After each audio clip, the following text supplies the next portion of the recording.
যারা আমার মা বাপকে আমার সামনে গুলি করে মারছে, আমার বাবাকে যারা 36 মাইল রিক্সা করে নিয়ে পিটিয়েছে একজন স্কুল শিক্ষক বাবা, সে স্মৃতি আমার মনে আছে। অতএব আমি এদের সাথে তো ওক হইতে পারি না। ওয়ালটন আবারও মিলিনিয়ার অফারে ওয়ালটন ফ্রিজ কিনে আপনিও হয়ে যেতে পারেন মিলিয়নিয়ার।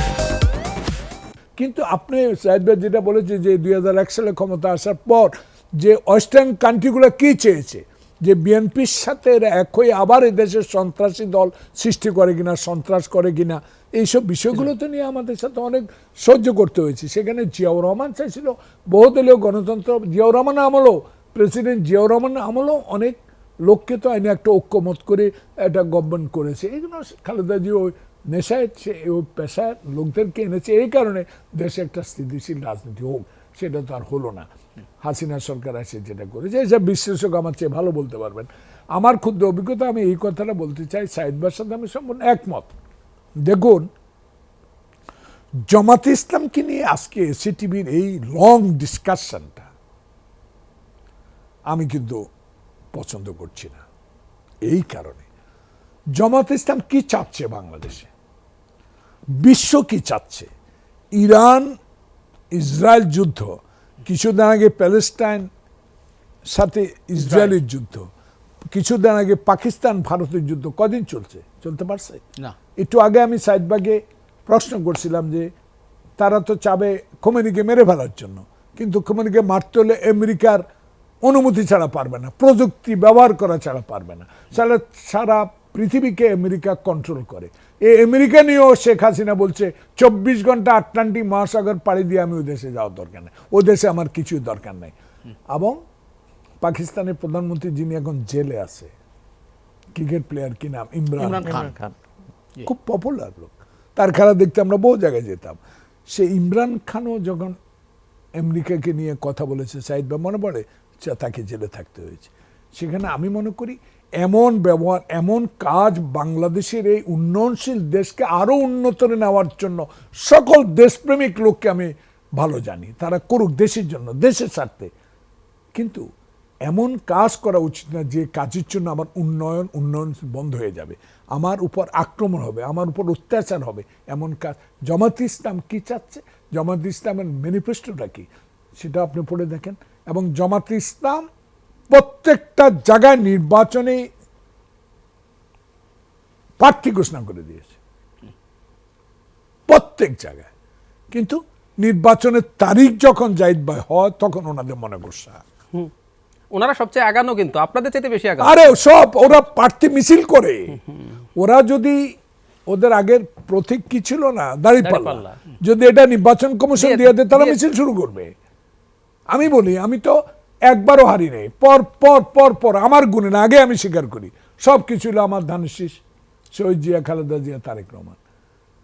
আজকে আমার প্রশ্ন যে জামাতে ইসলাম, আমাদের এই ঐক্য, আমাদের এই ভাবমূর্তি যেটা খোকন মুগ্ধের রক্তের কারণে আসছে, সবাই গ্রহণ করি, তাদের মধ্যে যেন একটা ভাব আছে যে আমরা একভাবে আমরা ক্ষমতা যাই, বিরোধী দলে যাই। যান না, জনগণের কাছে যান, জনগণ যদি আপনাদের গ্রহণ করে, একবার মাফ করে দিলাম, আবার মাফ করব না, এসব কথা জনগণ গ্রহণ করতে পারে না। এনসিপি বলেন বা জামাত বলেন, একটা কথা বলেছে, আমার খুব বুকে লেগেছে কথাটা, যে এক লুটেরা গেছে আর এক লুটেরাকে নিয়ে আসবে, ওই জন্য বৈষম্য বিরোধী ছাত্র আন্দোলন করেনি। এই প্রশ্নটা কাকে বুঝাতে চাচ্ছি, একটু আগে ভাই বলেছে যে শতভাগ সত্য যে সুষ্ঠু নির্বাচন হলে বিএনপি সরকার গঠন করবে, ক্ষমতা কথা আমি বলবো না। এবং তারেক রহমান এই প্রসঙ্গে একটি কথা বলেছে যে যারা আন্দোলনে ছিল আমাদের সবাইকে নিয়েই আমরা সরকার গঠন করব যদি আল্লাহ পাক আমাদের তৌফিক দেয়। এখানে যে বিষয়টা আসছে, নির্বাচন এখনো August, September, October, November, December, January, আরো 6 মাস, যদি ফেব্রুয়ারি নির্বাচন প্রথমার্ধে হয়। ইতিমধ্যে একটা লক্ষণ দেখা যাচ্ছে, নির্বাচন কমিশন তার বিধিগতভাবে তার প্রিন্ট করা, তার আনুষঙ্গিক বিষয়, আজকে দেখলাম এগুলো আলোচনা করার জন্য একটা প্রস্তুতি নিচ্ছে। এই মুহূর্তে যদি ডাক্তার জাহিদের ভাষায় আমরা বলি যে নির্বাচন না করার জন্য বা বয়কটও করলো, নির্বাচন কার সাথে বিএনপি করবে এটা কথা এসে গেছে। এটা পূর্বাভাস, আকাশে মেঘ দেখলে বোঝা যায়। যদি আহমেদাবাদ থেকে 787 যে প্লেনটা ধ্বংস হয়ে 251-61 জন লোক মারা গেল, যদি পূর্বাভাস থাকতো এটা অ্যাক্সিডেন্ট হবে, তাহলে পাইলট আর ফ্লাই করতো না। কিন্তু আবহাওয়াতে পূর্বাভাস দিলে অনেকটা সাবধানতা আমরা অবলম্বন করতে পারি। সে বিষয়ে আমি জাহিদ ভাইয়ের সাথে একমত, এই পূর্বাভাসটা খুবই খারাপ, খুবই খারাপ।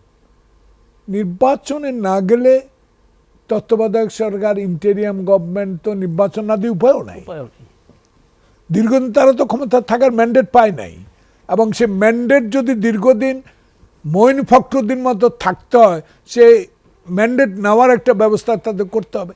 তাহলে সে ম্যান্ডেট নেওয়ার জন্য রাজনৈতিক দলগুলোকে ডাকলেও তো সেখানে বিরোধিতা হবে।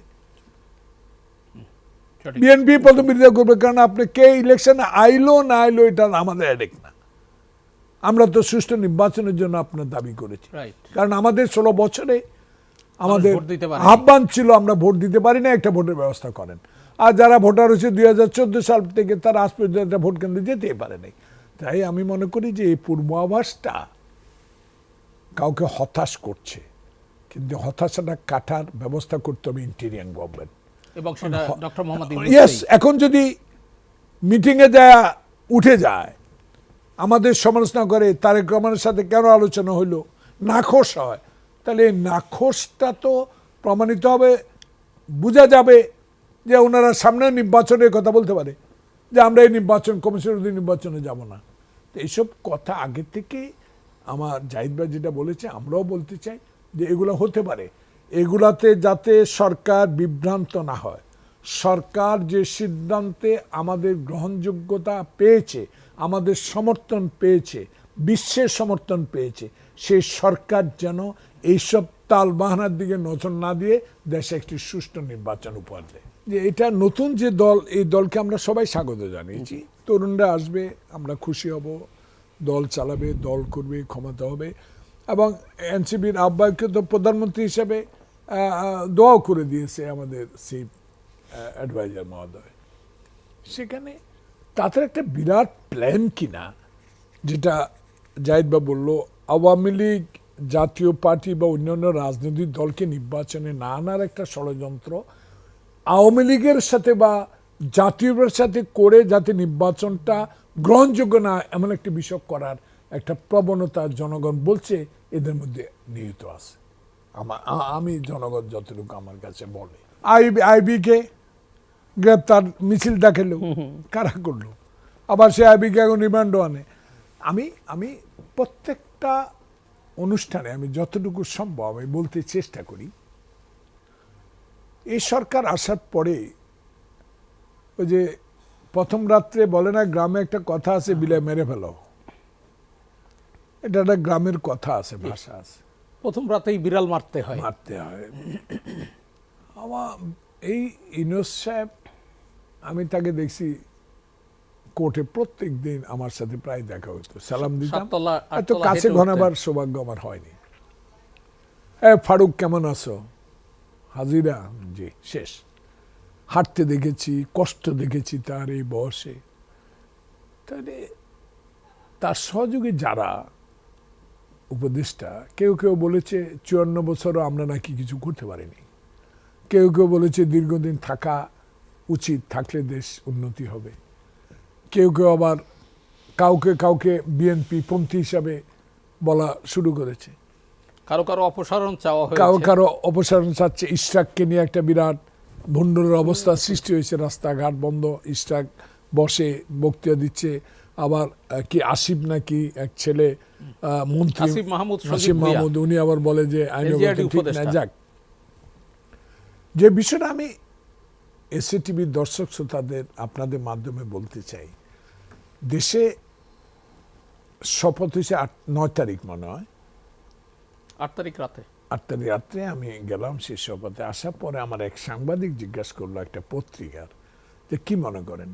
আমি প্রথমে যদি উনি বসে 1 সপ্তাহের মধ্যে আওয়ামী প্রেতাত্মা যারা বুদ্ধি তৈরি করে নির্বাচন কমিশনকে দিয়া 14, 18, 24-এর মতো ভোট করছে। যারা হাসিনাকে ক্ষমতায় টিকিয়ে রাখার জন্য ষড়যন্ত্র করেছে এদেরকে যেন ধরাচর বাইরে নিয়ে যায়, এরা যেন কাছে না থাকতে পারে। কিন্তু এখনো দেখেন মুক্তিযুদ্ধ মন্ত্রণালয় এক মহিলা আছে, হাসিনার বান্ধবী। আমরা মুক্তিযোদ্ধা, আমরা তো ওর সম্বন্ধে জানি, আজ পর্যন্ত তাকে সরাবার ক্ষমতা নাই।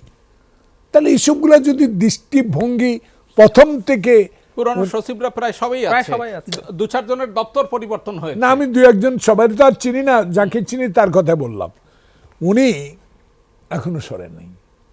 তাহলে আমি মন্ত্রী যিনি উনি মুক্তিযোদ্ধা, ওনার সাথে আমার একদিন সৌভাগ্যক্রমে দেখা হয়ে গেছে কোনায়। বলেন না তো উনি কি বলবে, ভদ্রলোক মানুষ উত্তরও দিতে পারছে। সে কারণে আমি মনে করি প্রথমেই যদি এই ব্যবস্থাগুলো করা হতো তাহলে বিড়ালটা মারা হতো। জাহিদ ভাই বলেছে দৃশ্যমান বিচার এত দেরি হতো না আমার দৃষ্টিতে। আমি ভুল বলছি কিনা জানি না। দেখেন হারুন যখন আমাকে আবার গ্রেপ্তার করে গাজীপুরে এসপি থাকতে, হারুনের সঙ্গে তো আপনার একটা বড় ইতিহাসই আছে। এটা বাদ দেন, এটা তার ইচ্ছে হয়েছে, সে করছে। আমার এটা না করলে সে এত বড় প্রমোশন হবে না। প্রত্যেক কথা বলতে আব্দুল হামিদ আমার মামা, কিন্তু আব্দুল হামিদ আমি পাশাপাশি থাকি নিকুঞ্জতে। আব্দুল হামিদের সাথে বহুবার এমপি হওয়ার আমার সৌভাগ্য হয়েছে, আমাকে খুব স্নেহ করে। কিন্তু দুর্ভাগ্য হইল বাংলাদেশের রাজনীতিতে আত্মীয়তার পরিচয় দিয়ে যারা অকাম কুকামগুলো করছে তারা অনেকে এখন এই সরকারের মধ্যে আছে। 2024 সালের নির্বাচনে যখন বিএনপির মতো দল বা অন্যান্য রাজনৈতিক দল অংশগ্রহণ করেনি, তখনও আওয়ামী লীগ ইচ্ছাকৃতভাবে স্বতন্ত্র প্রার্থী দাঁড় করিয়ে ভাই ভাইয়ের একটা নির্বাচন করেছে। এই বিষয়ে বিএনপি খুবই সজাগ, খুবই সজাগ।